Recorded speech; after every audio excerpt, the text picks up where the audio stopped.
Explore exciting Korea. Makgeolli, Korea's popular traditional liquor.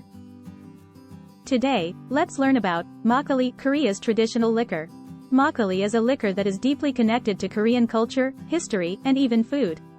It is also called Korean rice wine. Makgeolli is the oldest alcoholic beverage in Korea. Its history dates back to the New Stone Age. In other words, it is presumed to have existed since the beginning of agriculture on the Korean peninsula. Records related to manufacturing methods have been confirmed in various ancient literature starting from the period of the Three States, Goguryeo, Baek-jae, Silla. You can also find Makgeolli written in Korean in Chunhyangjan, a novel, and Pansori, Korean traditional music, from the Chosun dynasty period. Until the Chosun dynasty, Makgeolli was brewed with home-brewed liquor in every household to maintain its unique taste, and, like kimchi and doenjang soybean paste, it was one of the fermented foods that each home made and ate. Makgeolli is made by adding yeast to rice or wheat and fermenting it. Currently, most makgeolli manufacturers use 100% rice as their raw material. In the case of rice makgeolli, it is made by washing the rice thoroughly, making godoo-bap rice cooked hard, cooling it, adding yeast and water, fermenting it for several days, and filtering it through a sieve. It is an alcoholic beverage made by soaking crude liquor with rice, filtering out the chongju refined rice wine, and filtering the remaining sulji gaimi grains through a sieve. It was called makgeolli because it was roughly filtered. In Korean language, mak has meaning of roughly. This story is also recorded in Samguk Saki, the Chronicles of the Three States, an ancient Korean text. Be careful with draft unrefined rice wine, as it may explode like champagne if you shake the bottle. This is because the yeast in draft unrefined rice wine produces carbon dioxide. Makgeolli was relatively cheap and has become the national liquor consumed nationwide, even by farmers.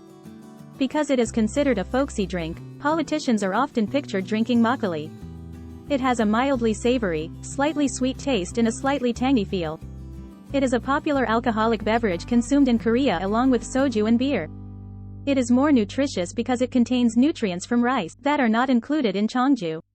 The most commonly consumed makgeolli has an alcohol content of 5 to 6 degrees.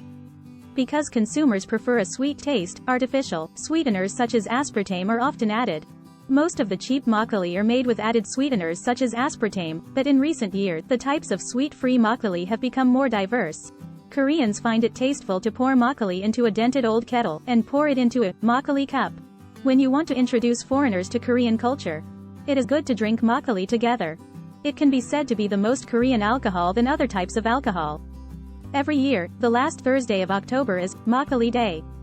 Makgeolli goes well with most foods, usually green onion pancakes, seafood pancakes, bindatuk, basam, tofu kimchi, skate samhap, kimchi, and guamaiki are eaten as snacks.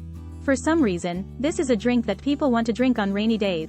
The combination with bindatuk and green onion pancake feels especially good on a rainy day. Since ancient times, Korea has been an agricultural-centered society. So it was difficult to work on rainy days, so farmers would drink alcohol, saying, "If not at times like this, when should I drink alcohol?" Isn't this the why Koreans are wired to drink makgeolli on rainy days? Recently, various flavors of makgeolli have appeared. Makgeolli cafes have appeared, and traditional liquor is becoming increasingly popular among the younger generation. Featured makgeolli include fruit makgeolli, black raspberry makgeolli, chestnut makgeolli, jot Korean pine nut makgeolli, grape makgeolli, corn makgeolli, lactobacillus makgeolli, and peanut makgeolli. These are actually quite delicious because it's made with just a little bit of that ingredient. As interest in Korean food and beverages increases around the world, exports of makgeolli are also increasing. Makgeolli exports in 2022 are 15,396 tons, an increase of 22 compared to 12,556 tons in 2020. Be sure to try makgeolli, a traditional Korean liquor that contains the history and culture of the Korean peninsula. Thanks for watching.